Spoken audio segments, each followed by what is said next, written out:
Quran Surat Al-Baqarah ayat 131. A'udzu billahi minasyaitonir rajim. Iz qala lahu rabbuhu aslim qala aslamtu lirabbil alamin. Tatkala berfirman kepada Tuhannya, berserah dirilah engkau. Dia menjawab, aku serahkan diriku kepada Tuhan bagi sekalian alam.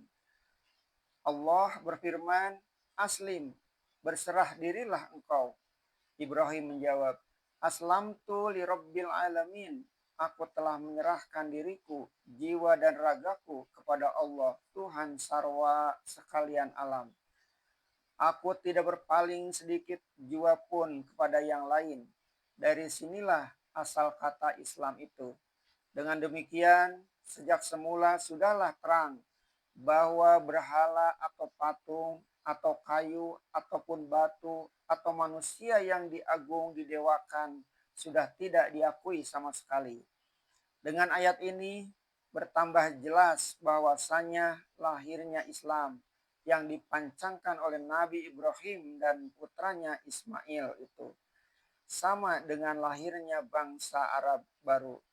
Gabungan keturunan Ibrahim dan putranya Ismail karena perkawinannya dengan anak perempuan orang Jurhum itu.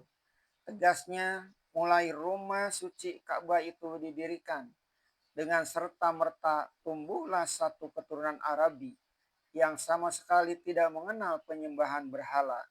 Dan patut pula diingat bahwasanya Jurhum adalah sisa-sisa keturunan dari kaum Ad dan Samud yang kepada mereka telah diutus terlebih dahulu Nabi Hud dan Nabi Soleh. Dan menurut suatu riwayat dari Abu Hamid As-Sajastani di dalam kitabnya yang bernama Al-Mali juz 2 halaman 168 bahwa dekat-dekat zaman Rasul Shallallahu Alaihi Wasallam masih didapat pemeluk agama Nabi Su'aib yang bernama Al-Haris bin Ka'ab Al-Muzhaji, Ubaid bin Kuzaimah, dan Tamim bin Mur.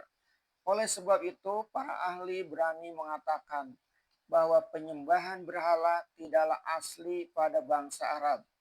Adapun penyembahan berhala adalah penyakit yang kemasukan dari luar Arab, masuk dari Syarqil Urdun dan negeri-negeri Kanaan, dibawa oleh seorang yang bernama Amr bin Luhai.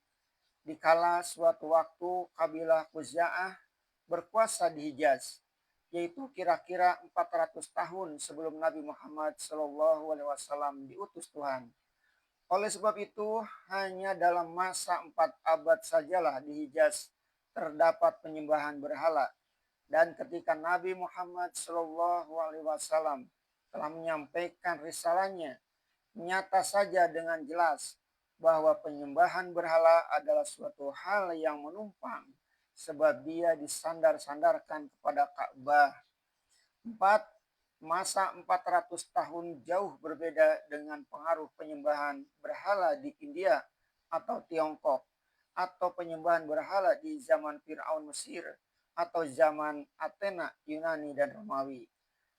Dan dengan mengikuti ayat-ayat panjang lebar mengisahkan perjuangan Ibrahim itu, jelas oleh kita bahwa Nabi kita Muhammad SAW disuruh menyampaikan hal ini agar penduduk Mekah ingat kembali kepada agama mereka yang asal, yaitu agama Ibrahim, dan kepada agama asli Nabi Ibrahim itulah beliau mengajak kembali.